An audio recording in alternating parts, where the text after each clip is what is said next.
Notre invité politique ce matin, c'est Thomas Ménager. Bonjour. Merci beaucoup d'être avec nous. Merci à vous pour votre invitation. Député du Loiret, porte-parole du groupe Rassemblement National à l'Assemblée nationale. On est ensemble pendant 20 minutes pour une interview en partenariat avec la presse régionale, représentée par Julien Lécuyer de La Voix du Nord. Bonjour Julien. Bonjour Oriane, bonjour Monsieur Ménager. On va revenir sur l'information de cette nuit et le parti d'extrême droite de Geert Wilders qui a remporté les législatives aux Pays-Bas. Une victoire saluée immédiatement par Marine Le Pen. L'espoir du changement reste vif en Europe, a-t-elle tweeté. Est-ce que vous ne faites pas un peu trop de triomphalisme, Thomas Ménager ? Non, mais on félicite nos alliés aux Pays-Bas. C'est une bonne nouvelle. Ils ont doublé, je crois, le nombre d'élus. Ils sont à 35 élus. Ils étaient à 17 auparavant. Ça augure aussi peut-être les élections européennes du 9 juin prochain, où nous appelons, au-delà des différences qu'on peut avoir sur les questions de politique intérieure, nous n'avons pas le même programme en politique intérieure que nos alliés européens, mais nous partageons une vision commune d'une Union européenne qui n'est pas celle-ci, qui est une Europe des nations souveraines, et nous sommes tous d'accord pour que chacun retrouve sa liberté, sa souveraineté, et donc c'est une bonne nouvelle. Geert Wilders, justement en parlant d'Europe, lui, il promet un référendum pour la sortie des Pays-Bas. Est-ce que ça vous inspire ? Non, nous avons une ligne qui est que la France est un grand pays et contributeur net à l'Union européenne, est en capacité d'aller changer l'Union européenne de l'intérieur, de faire en sorte que nous revenions peut-être aux prémices de l'Union européenne, c'est-à-dire d'avoir une Europe des nations souveraines, une Europe des projets.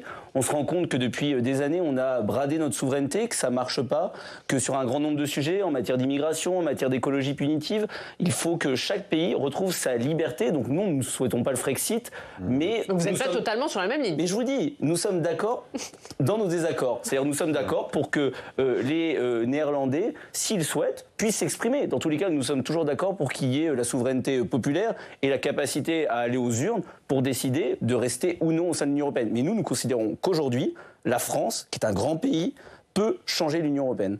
Sauf que Geert Wilders, il n'est pas sûr d'être Premier ministre puisqu'il va avoir des difficultés à trouver des alliés et à trouver une majorité. Est-ce que ça ne montre pas qu'il y a encore des limites ? Après, ça c'est la politique intérieure néerlandaise. J'ai compris qu'il y avait un front commun contre notre allié. Moi, j'appelle quand même les Néerlandais à respecter les urnes. C'est-à-dire que s'il a été placé en tête, c'est qu'une majorité de Néerlandais attendent qu'il dirige ce pays. Mais après, ça, vous savez, c'est de la politique intérieure. Moi, ce qui m'intéresse, c'est de voir ce qu'on pourra faire avec nos alliés européens le 9 juin prochain et avec, j'espère, la liste de Jordan Bardella en tête des élections européennes pour changer l'Union européenne et que chacun puisse être libre. Un dirigeant néerlandais qui compare le Coran à Mein Kampf, ça ne vous dérange pas ? Non, mais après, ça, c'est ses positions, et je n'ai pas à commenter les prises de position de cet allié. Voilà, après, ça reste un allié. Mais c'est un allié. Nous sommes d'accord pour retrouver notre liberté. Je vous dis, on est en capacité de dire qu'on est en désaccord sur un certain nombre de points. Je ne ferai pas cette comparaison. Mais après, c'est les Néerlandais qui ont choisi, et c'est un parti qui est aujourd'hui en tête des élections aux Pays-Bas.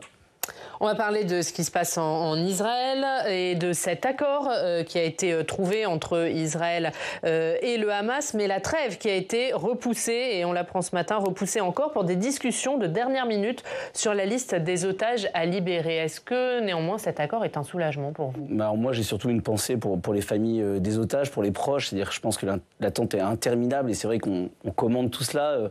parfois en oubliant, mais c'est la difficulté de la vie politique, que derrière, il y a des familles qui sont venues à l'Assemblée nationale, je crois qu'ils sont venus aussi au Sénat.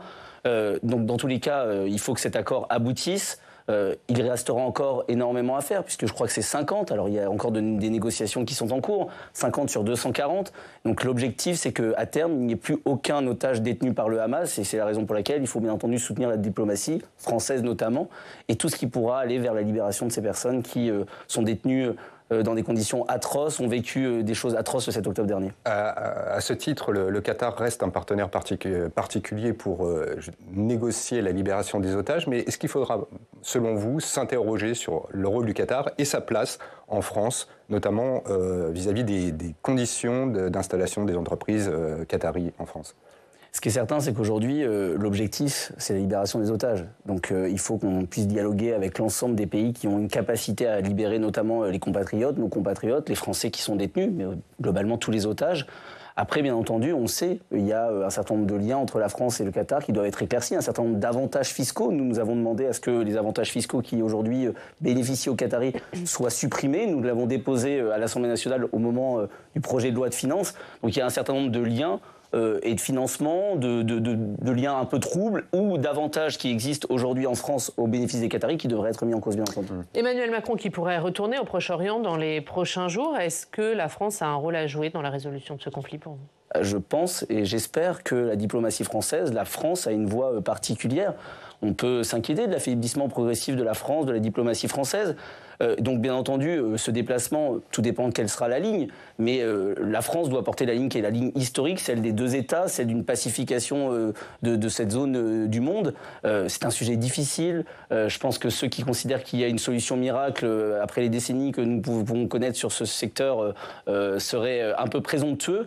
Ce qui est certain, c'est qu'aujourd'hui, nous, ce qui nous inquiète, c'est la ligne du président de la République. C'est-à-dire qu'on a du mal à la comprendre. Je pense qu'en matière de diplomatie, il y a une vertu cardinale qui est la constance. Et aujourd'hui, depuis le 7 octobre, on a eu d'un côté la coalition pour le Hamas, on a eu d'un côté un appel au cessez-le-feu avant d'avoir porté un soutien total aux Israéliens. Donc on a un petit peu du mal à comprendre. Mais qu'est-ce que vous ne comprenez pas aujourd'hui ? On ne comprend pas la ligne du président de la République. Je vous dis, elle a changé. Parce qu'aujourd'hui, il demande une solution à deux États, une trêve humanitaire qui pourrait aboutir à un cessez-le-feu. Il a demandé le droit d'Israël à se défendre. Il a demandé à un moment un cessez-le-feu sans condition. Bien entendu, l'objectif à très long terme, c'est un cessez-le-feu, mais avec libération des otages, avec éradication du Hamas, parce qu'on ne peut pas laisser une organisation terroriste restructurée. Mais le président de la République, à tel point qu'il a même fait plaisir à M. Mélenchon, parce que quand il a appelé un cessez-le-feu sans aucune condition, il a été soutenu par Jean-Luc Mélenchon. On a du mal vraiment à comprendre quelle est sa ligne, et donc c'est un peu difficile à suivre aujourd'hui. On va parler du Congrès des maires qui se tient cette semaine. Emmanuel Macron qui recevait 1 millier d'élus hier soir à l'Élysée. Emmanuel Macron qui a dit qu'il était conscient de leurs difficultés, qu'il était à leur écoute. Est-ce que pour vous, il aurait dû se rendre au Congrès des maires ? Alors je crois qu'en 2017, il y était allé en prenant l'engagement d'y aller chaque année. Au final, d'année en année, il y a toujours une bonne excuse. Il préfère ce format où on vient l'écouter au château, tel un monarque, entouré de petits fours, où en fait les maires n'ont même pas la possibilité de l'interroger, ou du moins pas publiquement. Donc ça pose question.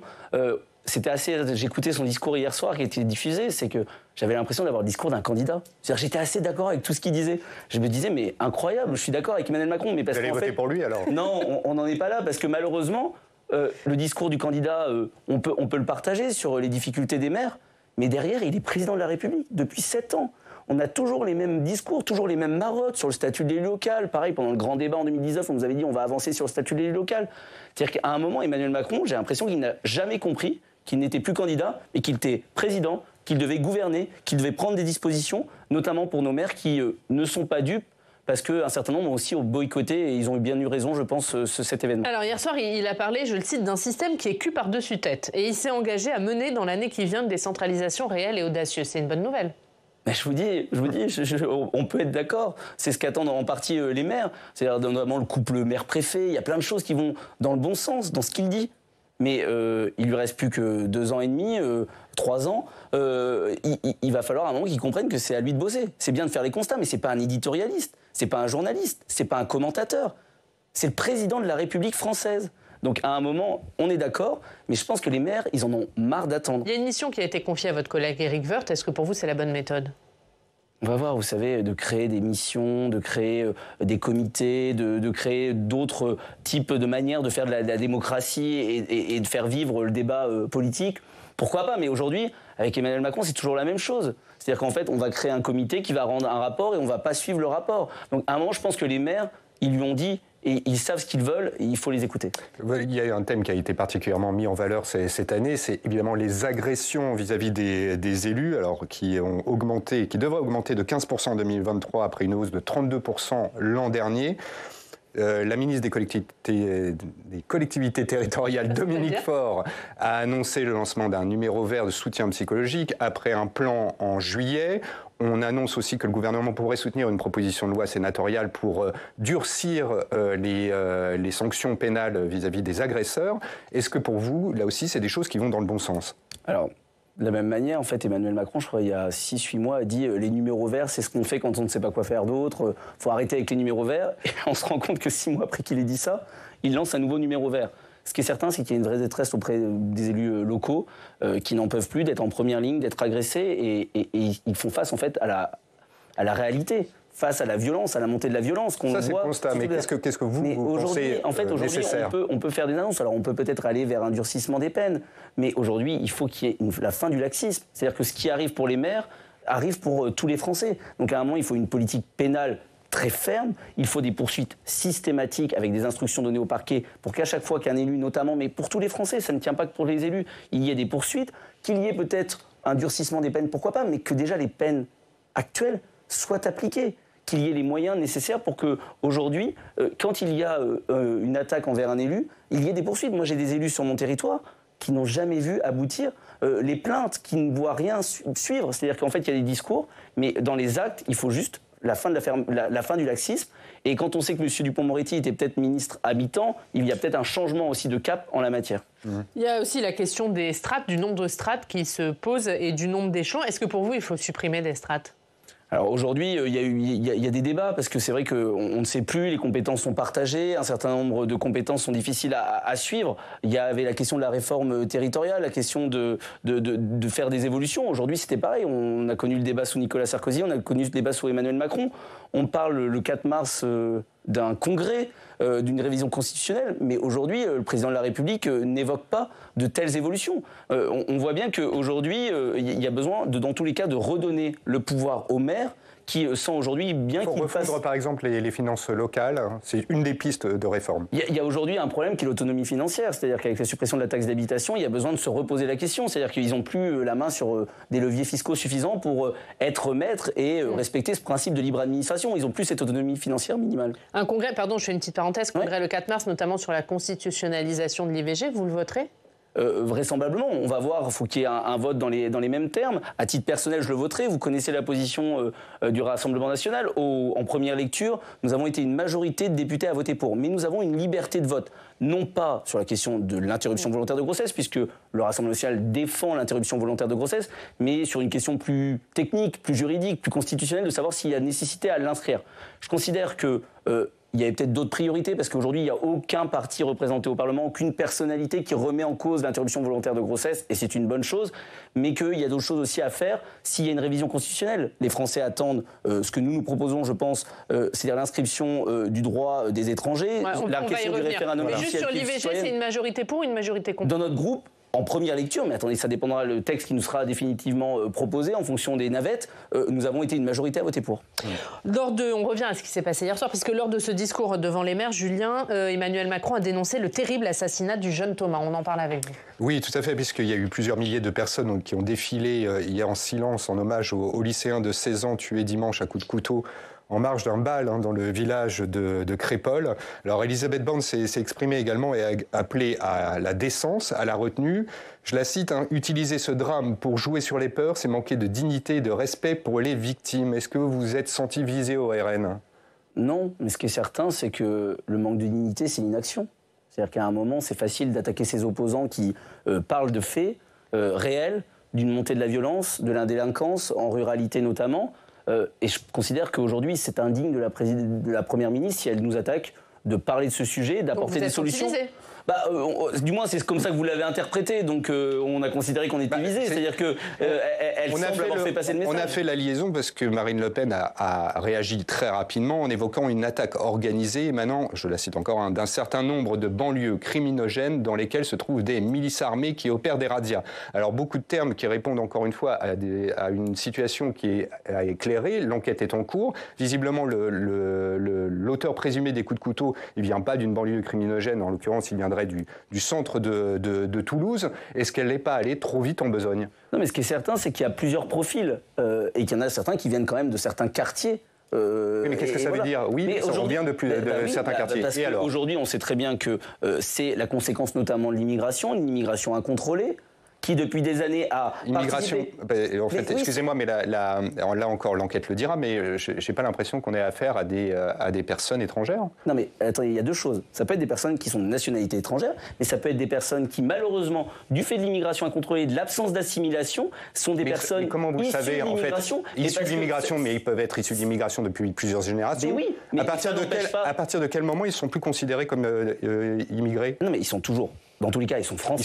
Ils sont français. Mais aujourd'hui, dans un certain nombre de quartiers, monsieur, dans un certain nombre de quartiers où il y a des défauts d'assimilation, quand on a laissé entrer des personnes sur notre sol sans obliger à respecter nos us et coutumes, nos valeurs, les valeurs de la République, on en arrive à la situation que nous connaissons aujourd'hui. C'est-à-dire que c'est la même chose que pour les émeutes. Moi, je l'ai vu à Montargis, sur mon territoire, dans le Loiret. C'est-à-dire qu'il y a bien entendu des personnes qui sont soit naturalisées ou qui sont immigrées de la seconde génération. C'était leurs parents qui sont arrivés sur notre sol, mais qui face à l'absence de fermeté de l'État, face à l'absence de volonté d'assimilation, c'est-à-dire de donner corps à la nation en demandant à ces personnes de faire du roman national, de faire de ce que nous sommes leurs valeurs, on en arrive à une situation telle que celle-ci. Aujourd'hui, il y a une montée de la délinquance qui est bien entendu en partie liée à l'immigration. Alors nous verrons ce qui sera en détail dans cette affaire, mais ce qui est certain, c'est que les profils que l'on voit, les témoins qui ont dit on vient buter du blanc, ou je ne sais plus quels étaient les termes,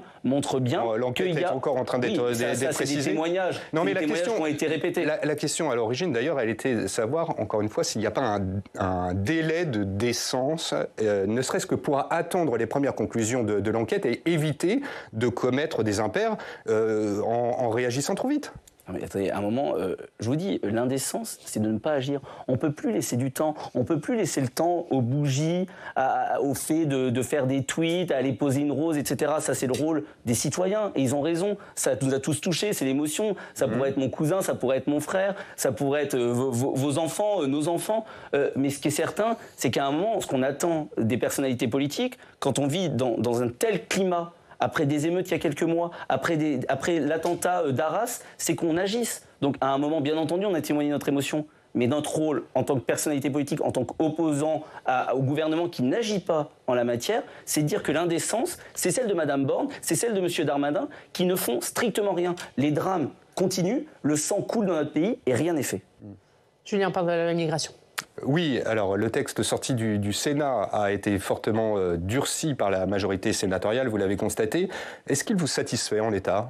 Ce qui est certain, c'est que tout ce qui va vers plus de fermeté peut obtenir notre assentiment, notre soutien, et donc bien entendu tous les articles supplémentaires, notamment tous les articles additionnels, tout ce qui est des dispositions qui vont aller vers plus de fermeté, nous pourrons le soutenir. Mais vous allez le voter ou pas ? Parce que ce qu'on ne comprend pas très bien, c'est qu'à un moment, Marine Le Pen, elle disait qu'elle pourrait voter le texte, même si c'était une petite loi, mais elle parlait du texte Darmanin. Là, le texte, il a été considérablement durci par le Sénat, et maintenant, elle dit qu'elle ne votera pas. Le moment où on a dit qu'on le voterait, c'est quand il y avait le texte de M. Darmanin, sans l'article 3, où il y avait la rumeur qu'il y avait des négociations de retrait. Sans article 3. Il y avait la rumeur et la question qui avait été posée à Marine Le Pen, c'était sans l'article 3, c'est-à-dire la régularisation des personnes sans papier qui travaillent sur des métiers en tension. Elle avait dit s'il n'y a plus l'article 3, nous pourrons le voter. Là, il n'y a plus. De la même manière, oui. Et vous le savez très bien, il y a l'article 4 bis qui est une réécriture de l'article 3 qui donne la possibilité, dans le cadre de la circulaire Valls, aux préfets la capacité de régulariser. Les préfets... Oui, mais ça, c'est une ligne rouge pour vous. C'est une ligne rouge. Nous considérons qu'aujourd'hui, quand 7 Français sur 10 attendent plus de fermeté sur l'immigration, attendent une politique de fermeté en la matière, on ne peut pas créer une nouvelle manière de venir en France, un nouvel appel d'air, et surtout, et c'est pas moi qui le dis... Mais là, ça durcit ce qui existe déjà. Oui, non, ça durcit. Pourquoi vous votez pas ? C'est un truc qui durcit ce qui existe déjà. Non, ça pérennise. Attendez, ça pérennise et ça met dans la loi la circulaire Valls, c'est-à-dire ça pérennise et ça met dans la loi quelque chose qui permet aux préfets de régulariser des travailleurs sans papier. Donc on crée une nouvelle filière d'immigration. Alors plus automatiquement, mais dans tous les cas, le préfet répondant aux ordres quand même de l'exécutif, on se doute bien que quand un gouvernement tel que celui que nous avons aujourd'hui avait dit qu'il voulait le faire de manière automatique, on se doute bien que le préfet va le faire de manière assez large et va régulariser un certain nombre de personnes qui n'ont pas à rester sur le sol. Au mieux de quelques milliers de personnes. Mais ça, vous en savez rien. C'est les études qui le disent. C'est étudié par le ministère de l'Intérieur et par le gouvernement. À un moment, on ouvre une nouvelle porte, on donne un nouvel outil que l'on met dans la loi, et ça, ce n'est pas possible. Je pense que les Français attendent autre chose. Et surtout, ça a été dit, moi, ce qui me gêne, que ce soit dans l'article 3 ou dans la nouvelle version de l'article 3, le 4 bis réécrit par le Sénat avec l'accord des Républicains, c'est le fait qu'on fait une prime à la clandestinité. C'est-à-dire des personnes qui sont rentrées illégalement, qui travaillent illégalement, vont obtenir des papiers. Et ce n'est pas moi seul qui le dis, c'est même un certain nombre de personnes importantes de la majorité, notamment Naïma Mouchou, vice-présidente de l'Assemblée nationale, Horizon, membre de la majorité, qui a dit que c'était une prime à la clandestinité. Voilà ce qui nous gêne et voilà ce qui est la ligne rouge. Mais c'est le cas aujourd'hui. Oui. Et est-ce qu'il y a d'autres articles quand même qui pourraient faire l'objet d'un vote, un vote favorable de la part du RN? Mais je vous dis, je pense que l'essentiel des autres articles sont des articles qui vont vers plus de fermeté. Donc ça donne combien? Ça, nous allons voter. Vous savez comment se fabrique la loi. Nous allons voter sûrement pour un certain nombre d'articles. Nous allons déposer des amendements pour aller plus loin, notamment en matière de droit du sol, en matière de suppression des allocations pour le réserver uniquement aux Français, en matière du fait de traiter les demandes d'asile depuis l'étranger. Il y a des choses qui vont être aussi portées par le Rassemblement national, mais tout ce qui va aller dans le bon sens, vous savez, on a une vision qui n'est pas sectaire. On va appuyer tout ce qui va dans le sens de l'intérêt des Français. Une dernière question, Julien? Oui, parce que les Républicains brandissent toujours la menace d'une motion de censure si le 49.3 était utilisé pour passer ce projet de loi immigration. Est-ce que vous la soutiendriez? Vraisemblablement, on est en capacité, parfois avec difficulté, puisque c'est porté par la France insoumise, notamment avec les propos qu'on a pu avoir sur le Hamas il y a quelques semaines, mais de le faire parce qu'on pense à l'intérêt général. Nous considérons que ce gouvernement doit être censuré, que Mme Borne doit partir, et donc nous verrons quels seront les termes de cette motion de censure, mais s'ils sont acceptables, bien entendu, nous voterons une motion de censure parce que nous n'en pouvons plus de ce gouvernement et ce que je pense comme une grande partie des Français aujourd'hui. Merci Thomas Ménager. Merci beaucoup d'avoir été notre invité. Julien, on regarde la une de La Voix du Nord. Après les inondations, consacré justement à des questions importantes avec un expert en assurance. Qui répond aux questions de vos lecteurs. Exactement. Merci beaucoup Julien, merci Thomas Ménager. On passe au Club des Territoires.